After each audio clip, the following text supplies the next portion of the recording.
Could this be any more beautiful? This is me, and this is you. You know, let's see, I'm 54, so who knows, 4 or 5 years ago when I was 19. This is me, because I always make fun of my age. It was funny, I moved away from home and I moved to West Virginia to go to school, because that's the only reason why you moved to West Virginia. Ha ha ha, some people can laugh at that.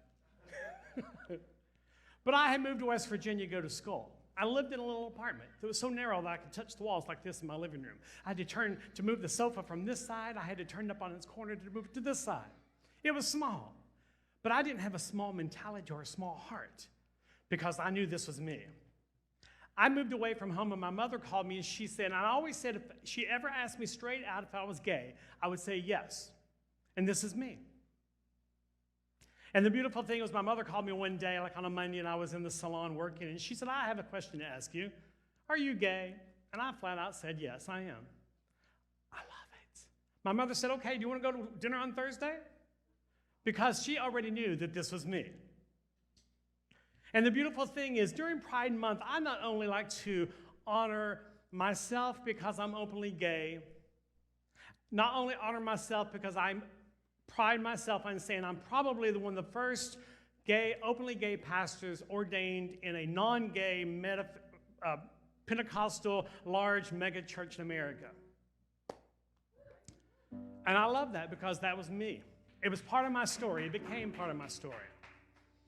And really what I do during Pride Month is not only am I proud of myself, I'm also proud of those people who aren't gay, who lift me up. Those that are around me that lift me up and love me. I was in that little apartment in West Virginia watching my little black and white television. It may not have been black and white, but I'll say it was just for the sake of the story. The little television sitting on my counter on my apartment that was just this wide. And I was watching my friend Tammy Faye Baker. And you all remember her, and if you don't, just let me give you a little visual. And I was watching Tammy interview. She was very radical. She was the first minister on traditional Christian television interviewing a young man who had AIDS. And she said, as she wept and cried, as she famously did, she said, how can we be Christians and not love you?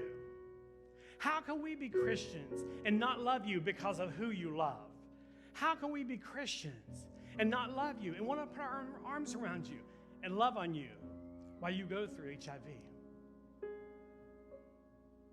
I watched Tammy, and I thought to myself, that's what I call myself from time to time. I said, self,